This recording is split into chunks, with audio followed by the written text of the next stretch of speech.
Hey everyone, welcome back to our channel, your place to practice English through real, easy, and natural conversations.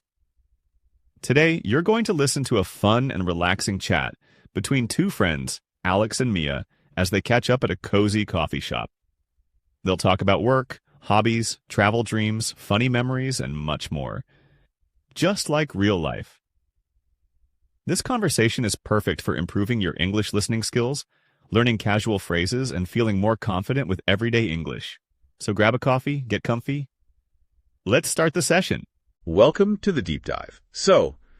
Today, forget the usual dense reports. We're doing something a bit different, looking at something really, well, human. Yeah, exactly. It's this casual chat between two friends, Alex and Mia, just hanging out in a coffee shop. Right. And the source material is actually snippets from a longer conversation. It was originally for an English listening practice channel, I think. That's it. Yeah. But even though it's aimed at learners, this everyday chat is just packed with, relatable moments and social dynamics. Our mission today is kind of unpack that. Unpack the simple stuff to see what's really going on underneath. Precisely. We want to see what these everyday moments tell us about how how we connect with each other. Okay, so we've got bits covering, like the start of their chat, work talk, hobbies, food fails. Travel dreams, future plans, how they see their friendship, even quick-fire favorite things, and how they say goodbye. So for you listening, this is a chance to really see a natural conversation unfold. Maybe notice things you do in your own chats, your own friendships. Yeah, hopefully spark some thoughts about your own connections. Okay, let's dive in. Where do we start with Alex and Mia?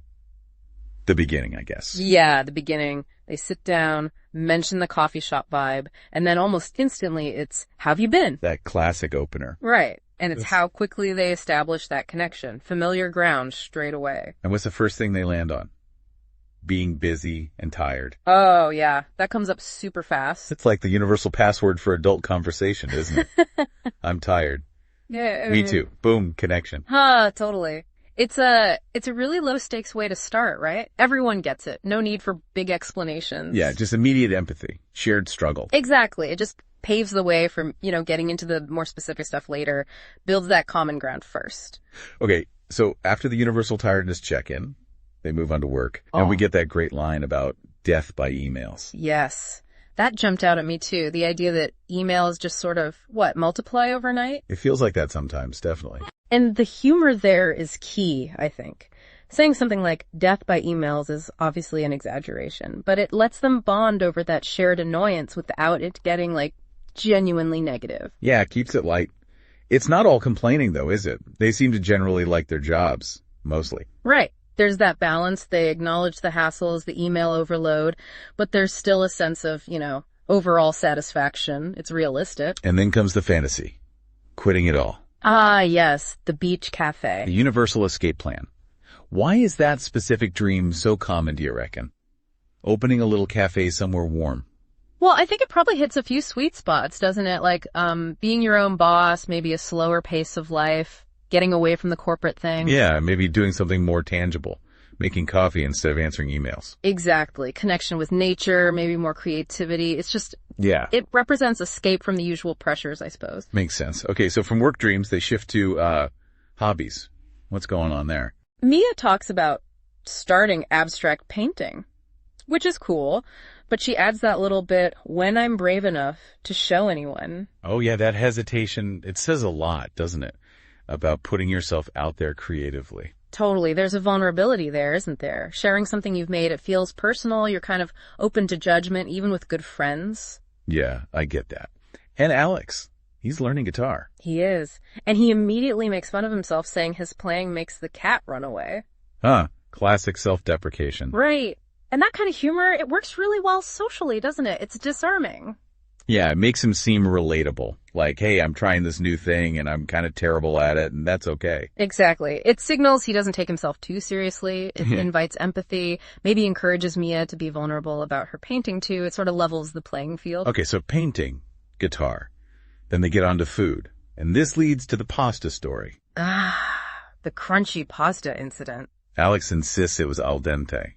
Mia clearly disagrees. It's such a perfect little example of that playful teasing you get between close friends. Yeah, gently mocking each other's past failures. What's the point of that, do you think? in terms of the friendship itself. Well, as long as it doesn't cross a line, that kind of gentle teasing actually reinforces how close they are. It shows they have history, inside jokes. Right, it says, I know you well enough to make fun of your crunchy pasta, and you know I don't really mean it harshly. Exactly.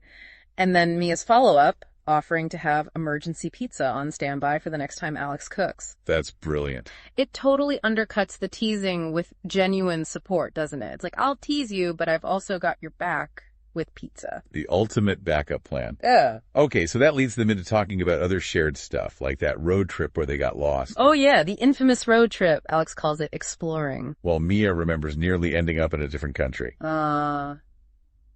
Two perspectives on the same, probably slightly stressful event, but now it's funny. How do those shared disasters or near disasters become, like, friendship glue? Well, getting through something a bit challenging or chaotic together, even if it was just getting lost, it creates really strong shared memories. And definitely inside jokes. Yeah, remember that time we almost needed passports? Right. Navigating it together, even badly, builds that sense of, we went through this, camaraderie, and the different memories just add layers to the story they share. So from looking back at that trip, they start planning future ones, dreaming of somewhere warm. Yep. Suddenly it's Bali, Thailand, the Maldives, the classic aspirational destinations. That desire to look forward to something nice. What's the function of that? Sharing those kinds of dreams. Psychologically, sharing those future hopes, even if they're just vague dreams right now, it builds connection. It's about shared values, isn't it? What you both find appealing, relaxing, exciting. Yeah, it creates a shared vision, even if it's just a fantasy trip. Exactly. It's aligning on what feels good. And then they get a bit deeper, talking about, like, actual 5-year plans. Yeah, Alex talks about wanting less work, more living, maybe opening that bookstore cafe he mentioned earlier, but for real. Combining the dream with a bit more reality. And Mia wants to live abroad. She mentions Spain, maybe Japan, proper life changes. Wow, okay. So sharing those kinds of dreams. Yeah. That feels like a bigger deal than just planning a holiday. Oh, definitely. That requires more vulnerability, more trust. You're letting the other person see your deeper motivations, your core values, really. Yeah, what you actually want out of life. That definitely strengthens the bond, sharing that stuff. For sure. It shows the depth of the friendship. Then they shift again, talking about how hard it is making new friends when you're older. Ah, yes. The adult friendship challenge. And the joke about needing a friendship app, which honestly doesn't sound like the worst idea sometimes. Ah, right. It really resonates because it is often harder. Why do you think that is? Well, life gets in the way, doesn't it? Work, family routines are more set. Less spontaneous meeting opportunities than when you're, say, at uni. Yeah, you're less likely to just bump into potential new best friends at the supermarket checkout. Exactly. You have your established circles. Maybe you're a bit more cautious. All of that. The structures that facilitate easy friendship making when you're younger, they sort of fade away. So the app joke, it comes from a real place. But contrasting with that difficulty, they then have this really lovely moment. They talk about how much they value their friendship, how long it's lasted. Yeah, they call each other like family. Which is a huge statement. It really highlights how important those deep, long-term connections are. Absolutely. Those friendships give you continuity, shared history, someone who knows you. It's an anchor. Yeah, incredibly important for just feeling okay, feeling resilient when things get tough. That, like, family thing really says it all. Deep trust, unconditional support. And then, almost to lighten the mood after that deep point, they do this quick fire round of favorite things. Right. Movie, food, holiday. Just bang, bang, bang. It seems they both land on pizza for food and Christmas for the holiday. Yeah, finding that common ground again, even on the small stuff. Exactly. It might seem trivial, favorite pizza toppings or whatever, but those little points of alignment, they just add another layer. Another little "oh, you too" moment. Yeah. It reinforces that feeling of we're on the same wavelength. We get each other. Okay, so after all that, they start wrapping up. They notice how long they've been chatting. Yeah, time flies when you're having a good catch-up. And the way they end it feels really natural, too. They make plans to meet again soon. Alex is reminded about cooking dinner. And the emergency pizza joke comes back. Got to keep that running gag going. What does that easy ending tell us? It just signals how comfortable and established their friendship is. There's no awkwardness, just easy plans to continue the connection. The repeating joke reinforces their shared history again. It's all very settled, secure. Okay, so we've gone through their whole chat pretty much. Taking this